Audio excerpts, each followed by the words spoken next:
Señores, muy buenas tardes. Nosotros vamos esta tarde a conversar del nuevo paradigma, porque para que se oiga chic, el nuevo modelo que hay en el mundo, económico, político, y militar y todo, pero principalmente económico. Después de Davos, que estuvimos hablando un poco la semana pasada de Davos, la reunión del Foro Internacional, Mundial de Davos, que se realiza en Suiza, a donde asistió el presidente Trump. Y lo que dijo en Davos y las concepciones que explicó sobre Estados Unidos y su política económica, militar, etcétera, ha cambiado lo que había. Nosotros vamos a ver el aspecto económico.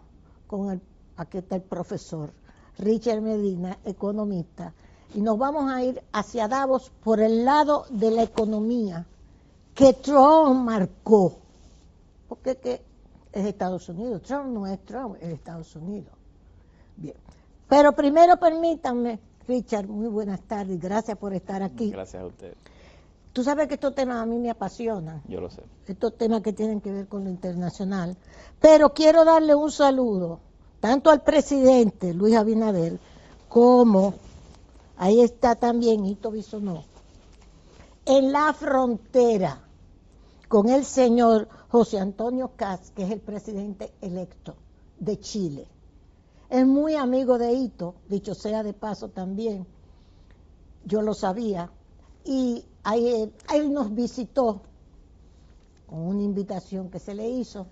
Ahí estaba también el secretario de las Fuerzas Armadas, por supuesto, el ministro de las Fuerzas Armadas, visitando la frontera, y dice la crónica que él quedó muy impresionado, tanto de lo que se está haciendo con el muro como con el control fronterizo, etcétera, porque la mayoría de los países ahora que son limítrofes de otros países que son más pobres, etcétera, no tienen el problema al nivel que lo tenemos nosotros los dominicanos, pero tienen problemas con las fronteras. Así que lo felicitamos tanto al presidente como a Ito, que estuvo presente, como al ministro, como también estaba el ministro de Relaciones Exteriores, por supuesto, don Roberto, aquí lo estoy viendo en la foto también, y por esa visita de José Antonio Kast. Yo creo que es la primera vez que un presidente chileno viene aquí al país. Al menos un presidente electo. Al menos un presidente electo. Bueno, y felicitar también a David Collado. Eso de Fitur para República Dominicana fue un éxito, hay que reconocerlo. Una labor que está haciendo David, que hay que reconocérsela también por el turismo aquí en el país. Y la verdad que esa participación dominicana en Fitur fue excelente.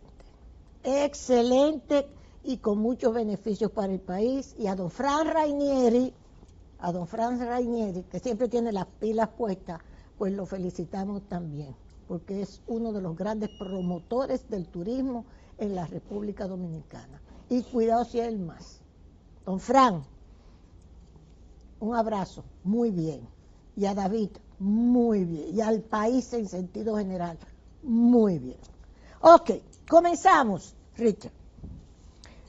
Se hace la semana pasada la reunión del Foro Mundial de Davos, porque es en Suiza, a donde el señor Trump dice, las crónicas dicen cosas como esta. Yo siempre ando con estas cuestiones y esto me dice como si fuera la Jaraburgo, como decíamos antes. Hay cuestiones que se plantean ahí. Trump está rompiendo. Esto es un titular del Washington Post. Trump está rompiendo el viejo orden global. Los aliados se preparan para los riesgos económicos. Ahí está. Europa, este es otro titular, confirma el quiebre de su vínculo con Trump tras su demoledora estrategia de seguridad. Y precisamente hoy, martes, Europa, Ursula von der Leyen, que es la presidenta de la Unión Europea, va a anunciar con Mandri, el hindú, de la India, de la India, el indio. El nuevo acuerdo que han hecho de zona libre, donde dice Úrsula, salió de Davos para la India, con 20 funcionarios de la Unión Europea, y van a anunciar que han hecho un tratado de libre comercio que va a beneficiar a 2 billones de personas entre la India y Unión Europea. Es un tratado no solamente económico, sino de seguridad, de tecnología, etcétera. Y están felices los europeos porque después que le dan esta pela, parece ser en Davos, que Trump le dijo lo que le dijo, entonces salió de ahí y cogió para la India. Y van a seguir yendo para la India, otros más. El del Canadá va también para la India. Es que es cierto que esto es un cambio. Davos ha marcado, Davos, un cambio en el paradigma económico mundial que se presentaba antes. Pienso que, primero, antes que todo, muy buenas tardes. Yo creo que sí. Yo creo que los discursos de Davos estaban marcando una especie de cambio de era, de paradigma, pero pienso que todavía es muy temprano para estar seguro de ello. Ajá. Lo que hemos visto de lo que está haciendo Estados Unidos últimamente es ir rompiendo con esos paradigmas del consenso de Washington. Exactamente. El consenso de Washington fue un grupo de economistas que en un momento se reunieron, aupados por el BID, más que nada para tratar algunos temas de cómo debían ser las reformas que los países de América Latina debían estar realizando a futuro. Sí. Dentro de esas reformas estaban vender empresas públicas. O sea, el modelo neoliberal. Moverse más hacia temas de mercado, reducir la regulación, reducir la prohibición en la salida de capitales, entre otras medidas. Y eso fue relativamente exitoso en un momento. Pienso que la apertura que ha tenido Estados Unidos, en lo particular, con los temas comerciales, de vamos al libre comercio, y no vieron venir a China, que no es una economía de mercado y no se comporta como una economía de mercado, que subsidia toda su producción, pues Estados Unidos está reaccionando a esa situación. Quien reacciona se reacciona el primer gobierno de Trump. Trump lo hace, pero ya las élites económicas y políticas americanas están montadas en ese barco. En el de Trump. Más en el de esa reacción contra China, o de identificar a China como el rival económico. Sí, a vencer. A vencer. Entonces Trump, con su estilo, ¿no? Sí. Es que vocaliza esa situación. Exacto. Luego viene Biden, que continúa esa ruptura con China, y ahora Trump la hace todavía más virulenta, lo hace de manera más virulenta. ¿Qué pasa?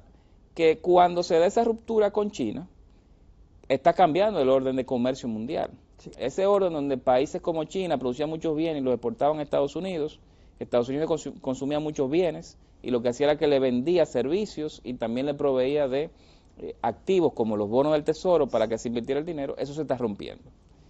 Y pienso que no tenemos todavía certeza de qué va a pasar, más allá de que Estados Unidos ya está viendo el libre comercio como una opción que no es la primera. La primera es fortalecer su base industrial, que es lo que se llama política industrial. La reindustrialización. No sé si lo puedan hacer, pero van a hacer política industrial. Política industrial es que el gobierno empuja empresas para que puedan competir internacionalmente. Sí. Y yo creo que eso todos los países en este momento deberán estarlo haciendo, dado lo que ha hecho China con sus subsidios. No es algo normal.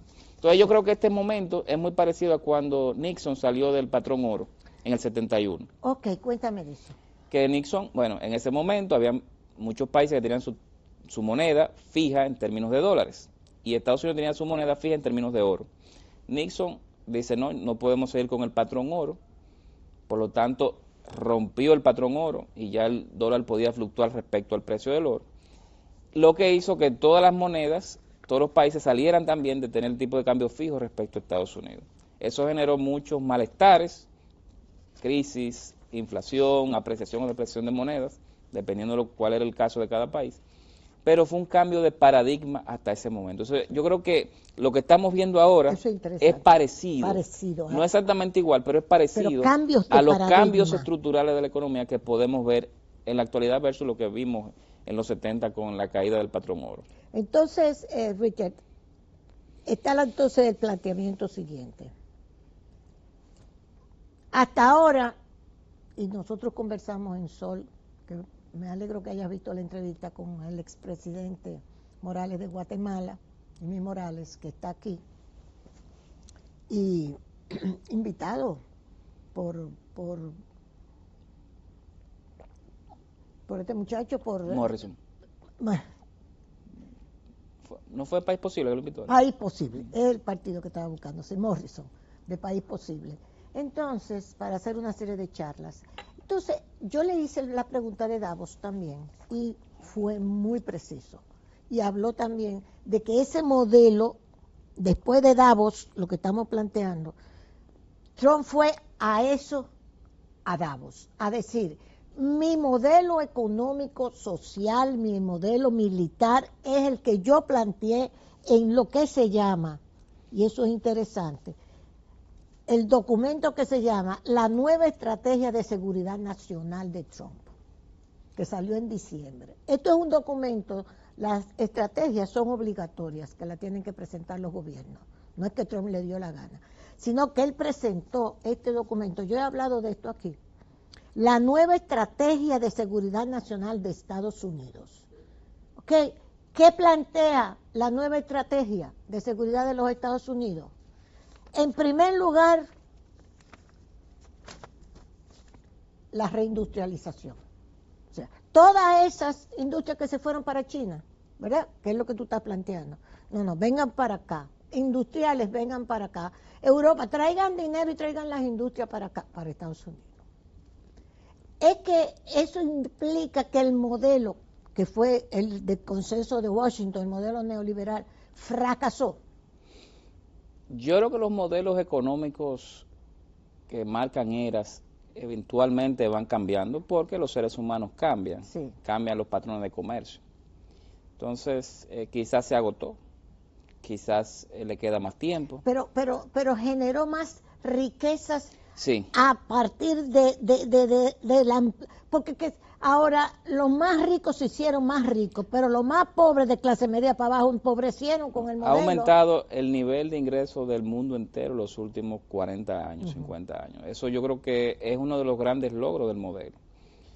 En algunos países se ha reducido la desigualdad, pero en otros ha aumentado. Ha aumentado. Cuando en Estados Unidos aumentó. Ha aumentado un poco en los últimos quizá 20 años, pero es más que nada porque mientras más desarrollado es el sistema financiero de un país donde hay acciones, pues aquellos individuos que pueden comprar acciones se hacen más ricos que el que es un trabajador sin inversión.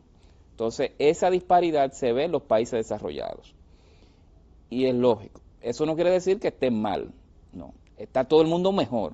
Lo único que aquellos que pueden comprar acciones, invertir en mercados financieros, les va mucho mejor. Y eso esa es la dualidad que se ve de que en países ricos, en un nivel de estado de desarrollo, pues hay grupos que les va mucho mejor que otros. Y eso lo que ha causado son descontentos sociales, que lo hemos visto. Esta polarización política en países de Europa, en Estados Unidos, es fruto de esa situación. Sin embargo, yo creo que el modelo como tal fue muy exitoso. Que haya países que no lo implementaron quizás correctamente y no les benefició, claro. Yo creo que América Latina, que es la región más desigual del mundo, a pesar de que mejoró en términos de reducción de pobreza y de acceso a servicios básicos como salud y educación, creo que en los últimos 20 años América Latina no ha aprovechado todo lo que debería porque su mano de obra no es lo suficientemente calificada para atraer inversiones.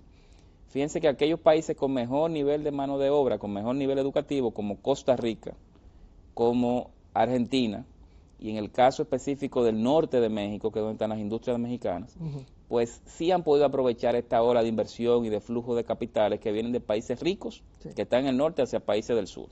Entonces, yo creo que han habido matices, pero yo lo evaluaría como algo positivo. Si va a caer o no va a caer el modelo, yo creo que se está empujando un cambio de paradigma, algo más vinculado con la industrialización y la política industrial, que es algo que al menos los países desarrollados dejaron de lado hace 40 años, pero ya han visto que deben volver ahí.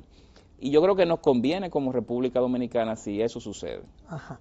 Y por ejemplo, los ejemplos de las zonas francas, ¿eso es dentro de ese modelo neoliberal? Sí, porque el modelo de zona franca o maquilas, Sí. lo que trata es de aprovechar la localización en base a reducción de costos. Sí. Si yo voy a producir una franela o voy a producir una camisa, la camisa tiene, si es de algodón, hay que comprar algodón, procesar el algodón, teñirlo, hay que cortarlo, hay que ponerle botones, hay que ensamblar la camisa, hay que empaquetarla, etcétera. Entonces, cada uno de esos puntos en la cadena de producción normalmente se realizan en aquel país donde es más barato realizarlo. Sí. En este caso, en República Dominicana se ensamblan, se pegan botones, etcétera.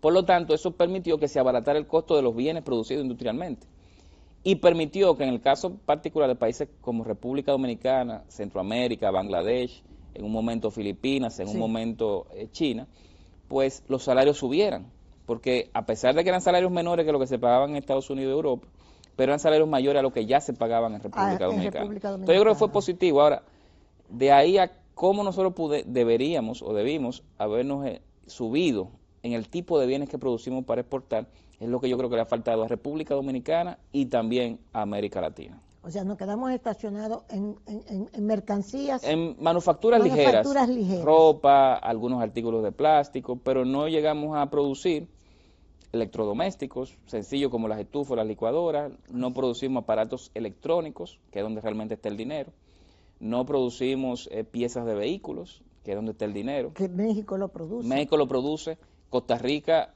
tiene una industria de automotriz, mecatrónica bastante sólida, Brasil hasta cierto punto lo hace, pero en América Latina no hay tantos ejemplos de esto por la mano de obra que no están calificadas. Entonces, dentro de los planteamientos de Davos, dice, el auge del minilateralismo, en contraposición a lo que existía, que era el auge del minilateralismo con respecto al multilateralismo. O sea, que el minilateralismo va a ponerse en boga. ¿Qué significa eso? Eso viene muy de la mano con el discurso que para mí fue el mejor, de Mark Carney, que es el primer ministro de Canadá. Del Canadá, sí. Él lo que decía, entre otras cosas, que había una serie de países desarrollados que no eran los llamados hegemones, es decir, no era ni Estados Unidos ni China, y hasta cierto punto tampoco era Rusia, sino que eran países desarrollados que estaban como en el medio. Entonces lo que se plantea con el minilateralismo es agrupar esos países que sean bloques no solamente a nivel de producción de bienes y a nivel de consumo, sino bloques con presión política que les permitan a esos países poder negociar con mayor nivel de capacidad de negociación con Estados Unidos y con China. Y eso es lo que estamos viendo. Huyendo? Porque él va igual que la Unión Europea, van para la India. Porque o sea, ¿en qué se está convirtiendo la India entonces? La India, igual que México. México. Que hoy van a anunciar, yo estoy loca porque hagan el anuncio del Tratado de Libre Comercio con Europa. La India, igual que México, igual que Vietnam, igual que Corea del Sur, yo creo que van a ser los grandes beneficiarios de este cambio, los patrones de comercio y los paradigmas económicos. Ya no depender tanto de Estados Unidos. Ni de China. Ni de China. Porque China e India históricamente han tenido conflictos por fronteras. Sí. Entonces India se ve a sí misma y Narendra Modi, que es el primer ministro de la India, lo ve, tiene esa visión de que India debe jugar su papel independiente de las grandes potencias. Y parte de esa independencia se la da tener vínculos comerciales directos con Europa, con Rusia, con el Canadá y con el resto del sudeste asiático. Me llamó la atención con este acuerdo con la India de libre comercio, que hasta en la parte militar de defensa es el acuerdo con la India, que ya había estado Putin en la India también en meses atrás, con un proyecto también de defensa y de otras cosas, o sea, lo que yo te quiero decir, la situación de Estados Unidos es por Trump y lo que está planteando Trump, que entonces están buscando estos espacios porque que Trump fue a Davos a plantear la posición de Estados Unidos, que no es una locura ni mucho menos, eso está, como hemos estado diciendo, en lo que es esa nueva estrategia de seguridad nacional. Ahí están todos esos lineamientos que Trump llevó. Lo que pasa es que él lo hace de una forma. Groenlandia, yo le mando entonces la tropa. La forma de decirlo, la gente cree que es algo que está diciendo en ese momento y que no, no, todo eso está escrito. Él lo está expresando. Ahora, ¿por qué esa solamente, vamos a decir, irse ahora es una forma de no depender tanto de los Estados Unidos ni de China, como tú dices, irse a la India, hacia otros países?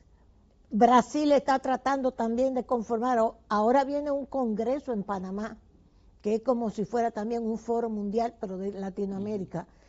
Es buscando una independencia económica, ¿para qué? Para poder respirar. Yo creo que en el caso latinoamericano es más buscando formas de negociar con Estados Unidos. Creo que Trump está devolviéndose a lo que fue el colorario de Roosevelt de la doctrina Monroe. La doctrina Monroe lo que planteaba es que las potencias europeas no deben estar con colonias en América. El colorario de Roosevelt lo que decía es que América es para los americanos. O sea, que América podía, que Teddy Roosevelt, podía mandar en los países de América Latina. Entonces yo creo que eso ya no es con Europa el problema, sino es con la China. En el caso, por ejemplo, de Venezuela, China tenía inversiones hechas. Sí. Entonces Estados Unidos lo que está es reaccionando a esa situación. Y Rusia también. En el caso de Groenlandia, China estaba haciendo... China tenía ya inversiones para extraer minerales allá. Mineral y petróleo. Entonces Trump, a pesar de su forma, lo que está reaccionando contra eso. Sí. Entonces yo vería un mundo donde al menos hay que ver qué pasa cuando salga Trump de la presidencia, si lo siguen manteniendo los presidentes siguientes. Pero ¿qué tú crees? Yo creo que los demócratas no entienden de esto. Porque los demócratas, hasta Biden, Obama dejó 12 guerras montadas con Hillary Clinton. El otro Bush, que era republicano, se metió en Irak y después le dijeron, no, no hay armas de destrucción masiva y desbarató Irak. O sea, y Biden, que tenía de secretario del Pentágono a Lloyd Austin, un negro, que era socio de la Raytheon, que es una de las principales empresas militaristas de Estados Unidos. Trump le acaba de echar un boche, por cierto, a la Raytheon. A lo mejor es por Lloyd. Y Lloyd dijo en un momento, nos ha ido tan bien con la guerra de Ucrania, porque le estamos vendiendo armas. Y eso es el jefe del Pentágono, porque él es socio de esa empresa. Nos está yendo también que le estamos vendiendo todas estas armas a Ucrania y nuestros muchachos están trabajando y Biden completó diciendo, y le estamos mandando las armas, pero no estamos mandando nuestros muchachos no están muriendo en Ucrania. Esa mentalidad yo prefiero a Trump. Mire, yo creo que... a mí me da eso, hasta asco. Me parece que Trump ha entendido algo que otros presidentes no entendieron. Uh-huh. Estados Unidos se fue a la guerra de Vietnam, sí. Corea, se fue a Irak, se fue a Afganistán, bombardeó Libia. Sí. Todo eso Trump lo definió en su primer gobierno como aventuras con el tesoro americano, en el sentido de que el dineral que se gastó en esas guerras fue un dinero que no invirtió Estados Unidos en educar a su población más de lo que está, en construir infraestructura, así es, en competir. Entonces, se está devolviendo de esa situación. Y yo creo que los gobiernos demócratas, más allá de la narrativa contra Trump, porque es una reacción a lo que hace Trump, hay que oponerse. Pero bestial, el gobierno demócrata de Biden, si bien es cierto que fomentó la venta de armas a Ucrania, pero comenzó a invertir en política industrial. Él tuvo dos leyes, la AIRA y ARA, que es de reducción de inflación, y también la CHIPS para fomentar la industria de los semiconductores, sí, que yo creo que fue correcto hacerlo. Sí, claro. Trump está fortaleciendo esa parte, claro, sobre todo con centros de datos, y creo que es correcto hacerlo. Claro. Entonces, yo creo que a nivel de las élites políticas americanas, al margen de lo que diga o no un presidente, hay esa concepción de que ellos no deben estar metiéndose en intervenir países de manera directa, sino invertir en productividad, invertir en infraestructura, invertir en mejorar la competitividad de las empresas americanas. Para ello, tienen que hacer algo que desde 2015 el Pentágono ya tenía en la mente, que era fortalecer el acceso a materiales hechos con elementos de tierras raras. Entonces, por eso es que hay esta búsqueda de dónde hay tierras raras en el mundo, para ver si se puede minar y Estados Unidos procesarlo, porque China produce el 90% de sus minerales. Sí, y que son indispensables. Lo procesa, 90%, es indispensable. Entonces ellos han identificado eso como una vulnerabilidad y una amenaza a la seguridad nacional y están tratando de resolver. Por lo tanto, yo diría que más allá de lo que digan partidos políticos en Estados Unidos, ellos ya entendieron que hacer la guerra no es una opción porque sale muy caro.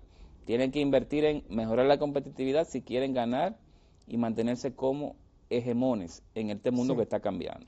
Y finalmente, con respecto a los aranceles, que también le critican la política de los aranceles a Trump. Ahora mismo acaba de anunciar a Corea del Sur, que es su canchanchan, 25% le metió en los aranceles hoy.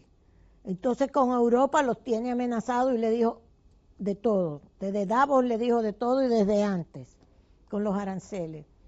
A China ha tenido la discusión. ¿Cómo tú ves esa cuestión de la política de los aranceles que tanto se le critican a Trump? Mire, al final son mecanismos de negociación. Yo creo que en el caso dominicano no fue justo, pues nosotros tenemos un déficit con Estados Unidos, un déficit comercial, no un superávit. Pienso que es una concepción un poco errónea de cómo debe ser la política comercial, pero es una herramienta de negociación que Estados Unidos tiene y está ejerciendo. Creo que hay que dividir a China del resto del mundo. Con China, los aranceles que puso Trump en el primer gobierno se mantuvieron en el gobierno de Biden y se incrementaron.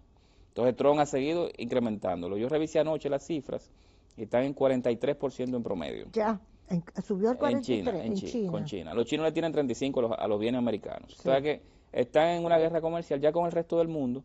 No creo que no es necesario tener esos aranceles, pero son mecanismos de negociación que ellos están utilizando. Sí pienso que Estados Unidos ganaría más negociando la eliminación de los aranceles, la vuelta a lo que había antes, pero fomentando acuerdos por tierras raras y acuerdos para producción de bienes que se producen en China. O sea, sacar las empresas de China, que se vayan a Estados Unidos, pero que se vayan también a los países cerca de Estados Unidos, como el caso nuestro y el caso de México, para ellos poder o reducir la dependencia que tienen con China. Ese es el escenario que me gustaría ver, y yo creo que República Dominicana, como lo está haciendo México, puede montarse en esa ola que va a ser de beneficio para la región. Y por su posición geográfica también. Claro, y por la afinidad que tenemos con Estados Unidos. Con Estados Unidos, por supuesto. Ahora,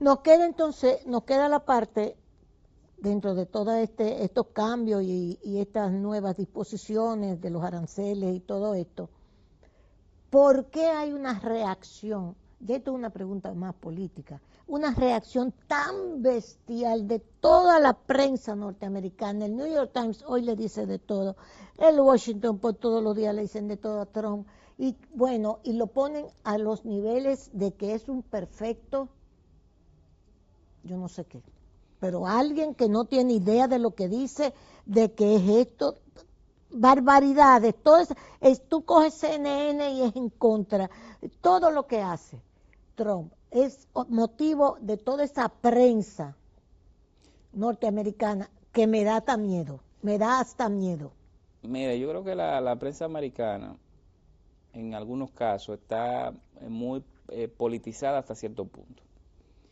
Y creo que la crítica tan virulenta que se tiene contra muchas cosas de Donald Trump, otras que son criticables, otras no, es más contra la forma de lo que él hace y no contra el fondo de lo que está haciendo. Yo creo que es mejor ver qué es lo que él está haciendo en realidad. Con el tema de desacoplarse de China, pienso que Estados Unidos actúa correctamente. O sea, no se puede competir, ellos no pueden competir con China, porque China te subsidia la electricidad, el terreno, te da préstamos subsidiados. La mano de obra es artificialmente más barata, la moneda es artificialmente más barata. Entonces, da una serie de ventajas que unas empresas en Estados Unidos, en Europa, en Canadá, no tienen manera de competir. Sí. Por lo tanto, Trump está reaccionando, Estados Unidos está reaccionando con eso, que digo, no es algo nuevo, el gobierno de Biden lo hizo. Lo que pasa es que la forma... El gobierno de Biden le mandó a la Pelosi a Taiwán. Claro, la forma no es la misma. Claro. Entonces, creo que muchas veces los medios reaccionan a la forma y no al fondo. Ah, bueno, eso es cierto. Entonces, que yo creo... Pero me da hasta miedo la forma en que maltratan está a Trump. muy polarizada la situación. Exacto, es algo que tú dices, pero Dios mío, ¿qué es lo que va a pasar aquí? No es sano, pero yo sí creo que países como de América Latina, países del sudeste asiático, deben aprovechar ese momentum y capitalizar para atraer inversiones desde China. México lo está haciendo, Vietnam lo está haciendo, Filipinas lo está haciendo, Corea del Sur lo está haciendo, India lo está haciendo. Entonces nosotros debemos montarnos en esa ola, porque al final China tiene varios problemas, no sé si puedo abundar un poquito ahí. Sí. El problema de China es que ellos producían muchas ciudades, o sea, anual 13, 14 millones de chinos pasaban del campo a la ciudad. Había que construir casas, apartamentos, había que suplir todo lo que esos apartamentos, esas casas iban a tener. Entonces tú tenías que anualmente, había que producir mucha varilla, mucho cemento, pisos, tubos, cable, había que comprar muebles, había que comprar ropa, pero ya eso no es así, porque China está en un ciclo de bajo crecimiento económico y tiene unos problemas vinculados con las empresas que construyen. Evergrande está ahí que no se sabe lo que va a pasar. Exacto, entonces, que fracasó. Eso ha hecho que China, que producía muchos bienes y se vendían internamente, tenga ahora que mirar hacia el exterior. ¿Por qué? Porque tiene unas fábricas muy grandes que si las cierra, porque no hay demanda interna, va a haber desempleo. Claro. Entonces, ellos lo que van a hacer es que van a vender en el extranjero y eso nos va a dar duro a los países como nosotros, que no podemos competir con ellos, claro. Eso es chino. Todo eso es chino. Entonces, eso puede romper, puede destruir la base industrial de muchos países en desarrollo. Exacto. Estados Unidos se está cubriendo de eso. Europa, hasta cierta manera, se ha cubierto con eso. Pero países pequeños como nosotros, México lo está viendo también, tienen que protegerse de esa situación de China. Quizás no pase ahora, pero va a ir pasando en el tiempo. Prueba de ello es que es la cantidad de comercio que está haciendo China, de bienes que está enviando China, que son bienes subsidiados. Con eso, lamentablemente, no se puede competir. No se puede competir. Entonces, nos vamos ahora también para República Dominicana. ¿Qué tiene que ver la subida del valor de la onza de oro, que está ya en los 5,000 y pico de dólares, con la economía mundial, con Estados Unidos? ¿Eso significa alguna situación especial? Porque cuando te subes a 5,000, ¿cuánto es el problema con el dólar que está bajando? Típicamente lo que se ha visto es que se pusieron los aranceles en abril del año pasado, 2025. Yo era de los que pensaba, y creo que la comunidad económica a nivel mundial lo pensaba así, que pones aranceles y va a generar inflación. Sí. Si hay aumento de inflación, pues la receta del Banco Central de Estados Unidos, que se llama Reserva Federal, iba a ser subir las tasas de interés o mantenerlas altas por más tiempo. Y eso iba a fortalecer el dólar. No obstante, lo que hubo fue un choque de credibilidad. Y mucha gente, en lugar de llevar dólares a Estados Unidos, porque se iba a fortalecer el dólar y iban a subir las tasas, lo que hizo fue comenzó de Estados Unidos a sacar dólares. Y eso generó que el dólar perdiera valor, que es lo que hemos visto durante 2025 y ahora en estos días en 2026. Pero también hizo que la producción que aumentara las exportaciones de Estados Unidos, pero no generaron esos aranceles de inflación. Por lo tanto, la Reserva Federal, el Banco Central Americano, comenzó a bajar las tasas de interés, lo que generó más salida de dólares y la depreciación aún mayor del dólar. Entonces, ante ese elemento, viendo que Europa no está en la mejor situación fiscal, viendo que China está creciendo muy poco y que tiene ese conflicto comercial con Estados Unidos, pues esos capitales de Estados Unidos lo que hacen es que se refugian en oro. Demandan mucho oro y el oro ha tenido unos aumentos brutales y está en máximos históricos de hace como 5 meses. Pero es por eso, es por un tema de desconfianza en el dólar o de pérdida de valor del dólar asociado a lo que ha sucedido, pero también de incertidumbre económica de qué va a pasar con Europa y qué va a pasar con China, pues se refugian en un activo que es un depósito de valor como es el oro. Algo similar está pasando con la plata. Con la plata también. Con la plata. También está subiendo. Sí, ha subido mucho por razones similares, pero tiene la particularidad de que la plata se utiliza mucho para producir vehículos eléctricos, baterías para vehículos eléctricos y paneles solares. Entonces, a medida que en China y en India están demandando muchos insumos para producir vehículos eléctricos, baterías, se está demandando mucha plata. Además del tema de la desconfianza que hay en los principales países, la economía de los principales países del mundo, con el caso de la plata hay más demanda también para usos industriales, lo que hace subir su precio. Entonces, van correlacionados y la lectura es que es un activo refugio, como se le dice, se invierte ahí cuando hay incertidumbre a nivel mundial y la incertidumbre ha venido por esta depreciación del valor del dólar que le beneficia a Estados Unidos y a nosotros con exportaciones más baratas. Sí, claro. A nosotros ha pasado algo un poco extraño y es que el dólar está perdiendo valor versus muchas monedas en el mundo, pero no versus la dominicana. Aquí quien ha perdido valor es la moneda dominicana, el peso versus el dólar. Entonces ahí hay que ver cuál es la lectura que uno le puede dar a esa situación. O sea, no, es un poco raro. No nos favorecería esa pérdida de valor del dólar. Yo creo que en el caso nuestro, como el peso está perdiendo valor respecto al dólar, también, no al revés, sí, pues las exportaciones de nosotros se hacen más baratas en Estados Unidos. Sí, sí. Yo creo que es una manera de... Recordemos que en abril le pusieron un 10% de arancel a nuestros bienes en Estados Unidos. Sí. Cuando el peso se deprecia versus el dólar o el dólar se fortalece versus el peso, esas exportaciones que van a Estados Unidos se vuelven más baratas. Por lo tanto, sirve para compensar un poco ese 10% de aranceles que nos pusieron. Y es lo que yo creo que ha hecho que no haya una caída importante de las exportaciones después de los aranceles. O sea que, por un lado, creo que ha sido beneficioso, obviamente, si el dólar sube de precio o el peso se deprecia, que es lo mismo, en República Dominicana, tenemos el tema de que suben los precios de bienes importados, en especial bienes alimenticios. Y es por eso, entre otras cosas, que estamos viendo aumento de precios de la comida en los últimos 7, 8 meses.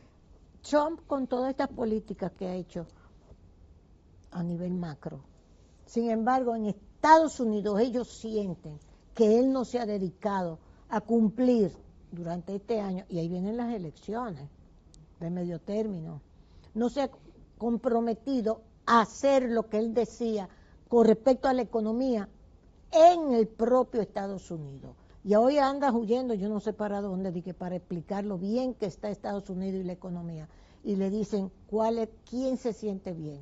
O sea, hay esa crítica hacia lo económico dentro de Estados Unidos.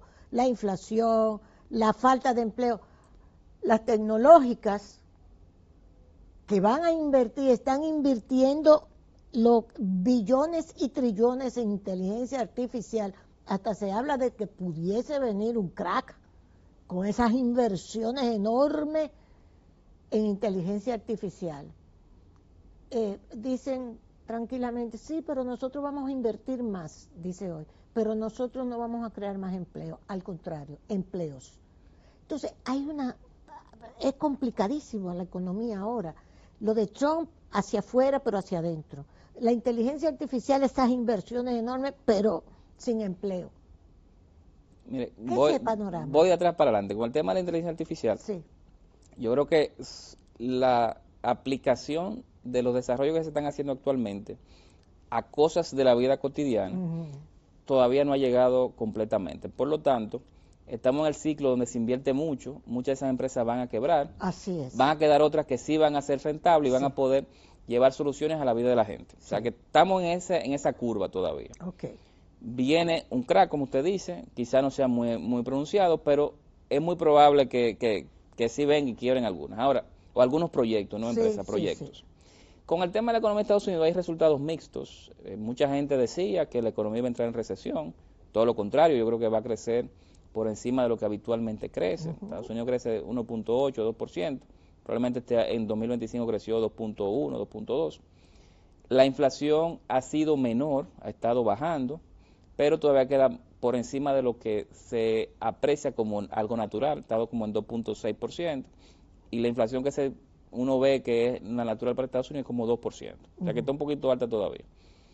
Los precios de la gasolina han bajado porque el petróleo se ha mantenido en $50, que fue una de las promesas de Trump, y los precios de la comida están más o menos, no han subido tanto en Estados Unidos. Entonces yo creo que sería mixto, el mercado laboral no ha creado tantos empleos. Parte del tema es que el crecimiento de Estados Unidos que estamos viendo, aunque es muy bueno, pero viene fundamentalmente por nuevas industrias tecnológicas. Y esas nuevas industrias son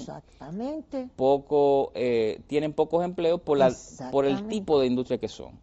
Entonces, va a crecer mucho, pero la empleabilidad no va a ser tan alta. Exacto.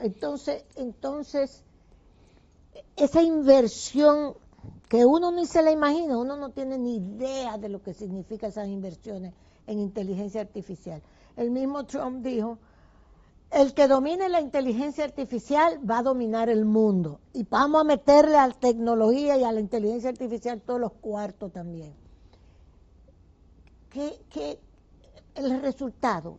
¿Se prevé un resultado, como tú dices? Yo creo que sí. Que salte en el bache de que no vaya a haber un crack tan grande que coloque. Hay gente que ha dicho que va a colocar a Estados Unidos a nivel del 29, el crack del 29. Quizá, o sea, es difícil preverlo o prever la fecha, pero el que un país domine la inteligencia artificial, como está Estados Unidos dominándola, a nivel de la frontera del conocimiento, le da una ventaja importante en producción de bienes de alta complejidad, cohetes, satélites, vehículos eléctricos, software. La industria militar. La industria de la guerra. Entonces, yo creo que esa apuesta es correcta desde el punto de vista de Estados Unidos, porque del otro lado China está haciendo lo mismo, lo único que no lo está diciendo. Sí. Que sí, por cierto, le estaban dando un golpe de Estado a Xi Jinping. Eso se dice eso, uno nunca va a saber la realidad. El militar, no, hasta la prensa rusa ya lo dijo. Ya lo dijo. La prensa rusa, de que el militar, el segundo en China militar, de que le quería dar un golpe de Estado a Xi Jinping. Ahí hay un hicieron una purga de prácticamente todos. Sí, y yo creo que esas purgas van a ser cada vez más frecuentes porque la situación de China no está generando tanto crecimiento como en el pasado. Por lo tanto, no está sacando de la pobreza a tanta gente como en el pasado. Y esas condiciones un poco más duras a nivel económico fomentan que se rete a Xi Jinping, que es un líder que se ha quedado ahí, típicamente son 10 años, pero ya él va por 15. Entonces, esa situación creo que puede darse. No me parece que sea, no sé si están así, como un como están planteando. Pero uno nunca lo va a saber, porque China es muy secretista. No, porque incluso han dicho que el militar, que era la mano derecha de Xi Jinping, le estaba informando, o sea, estaba vendiéndole la información nuclear a los Estados Unidos. Acusaciones de esa índole. Hay de todo. Hay de todo. Eso es mucha propaganda, pero uno nunca sabrá la realidad. Bueno, pero pasa algo en China. ¿Tú crees ya finalmente, República Dominicana, cómo tú nos ves con esta inversión en Fitur, que tanta inversión, que qué bueno, pero cómo tú ves nuestra situación? ¿Para dónde debemos ir? Bueno, yo creo que es positiva cualquier inversión en promover el país, sobre todo en ferias como esta. No es la única feria, hay otra feria en Alemania, etcétera. Pienso que se anunciaron muchos proyectos, pero típicamente no va a ser tan así. O sea, el monto que se anunció de proyectos concretizados o firmados es un monto que es como 3 veces lo que se ha anunciado los últimos 3 Fitur, o sea que es un monto bastante grande. Pienso que el país debe enfocarse en desarrollar otros polos turísticos, no tanto ya los polos de Punta Cana, Bávaro, La Romana, que están desarrollados. Hay que mirar más hacia Miches, Samaná, Puerto Plata, Pedernales, sobre todo con turismo. La frontera. Turismo de playa, que no sea que sea de bajo impacto, o sea, cuidando el medio ambiente. Pienso que nosotros como país debemos mirar a atraer inversión en producción industrial. Porque eso es lo que realmente desarrolla los países pequeños como nosotros. Para ello, yo siempre he planteado que debemos insertarnos en las cadenas globales de valor, que eso es nosotros ser proveedores de nichos específicos, sensores, aparatos pequeños, de aparatos médicos. De ahí podemos migrar a producir sensores y enlazarnos con lo que produce México. México le suple muchas piezas de carro, de aviones a Estados Unidos. Nosotros deberíamos poder producir una parte de esas piezas que produce México, porque ya en México la mano de obra está subiendo de precio. Y aquí no ha pasado todavía. Entonces, la lógica me diría tratar de ver lo que pasó en Asia, que así fue que se desarrollaron esos países después de Corea y después de Taiwán, donde ellos comenzaron a vender o a proveer, a fabricar los bienes que países como Japón iban dejando de proveer porque era muy caro producirlos ahí. Entonces, si nosotros nos enlabonamos con México y México sigue con Estados Unidos, creo que hay grandes posibilidades de lograr desarrollo en República Dominicana. Y una de las cosas que podemos ofrecer es nuestra posición geográfica. Claro, posición extraordinaria. geográfica. Posición geográfica más la tranquilidad, las zonas francas. La zona franca y la tranquilidad, vamos a decir, política en el país, que es social, que esos países de América Latina. Ahí me mandaron hoy, el doctor Balcácer, de allá de México, un asesinato de 11 niños y jóvenes, pero una cosa en México que hay todos los días muertos, esto los ha conmovido. 11 niños y jóvenes asesinados, ametrallados en un campo de fútbol. Dios mío, esas son las cosas que están pasando en México, tan terribles. Richard, bueno, yo sí te agradezco mucho esto. Lo único que yo tengo la diferencia contigo, óyeme a mí, como que yo tuviera de eso. No, pero que el modelo neoliberal, no, fue demasiado fuerte eso, y acabó con muchas producciones nacionales, o sea, lo que le pasó a los propios Estados Unidos. Eso es cierto. Lo que le pasó al propio Estados Unidos, se desindustrializó con ese modelo que es el consenso de Washington. Estoy de acuerdo. Exacto, se desindustrializó y mira, aunque no lo entienda, Trump lo que está es bregando con eso de la peor forma como lo plantea. Porque le dice a Europa, ¿qué es lo que ustedes están hablando si nosotros somos los que debemos mantener a Europa y al Canadá?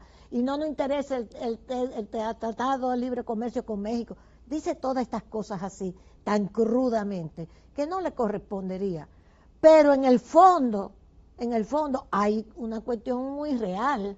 Y eso nos pasó a todos nosotros, como dijo el presidente de Guatemala, el expresidente de Guatemala, dice, nosotros, todos estos países latinoamericanos, cuando le hicimos la entrevista en Sol, nos llevamos del consenso de Washington. Y entonces no nos fue tan bien. Yo creo que esas cosas hay que analizarlas ahora otra vez. Y los economistas deben ayudar mucho en eso. Yo te lo claro agradezco. que sí, claro que sí. Gracias, Richard. Bueno, señores, a ustedes me trajeron este libro, Waldy Tavera, Guerra Judicial a la Verdad, el lawfare. Lo que se ha aplicado aquí para llevar a unos cuantos políticos principalmente a la justicia, el lawfare, la politización de la justicia o la judicialización de la política. ¿Ok? Lawfare, gracias a Waldis. Y a ustedes muchísimas gracias. Recuerden que estamos cortesía de Plaza Lama, de, por supuesto, Café Santo Domingo, del Grupo Rica y de Propiel.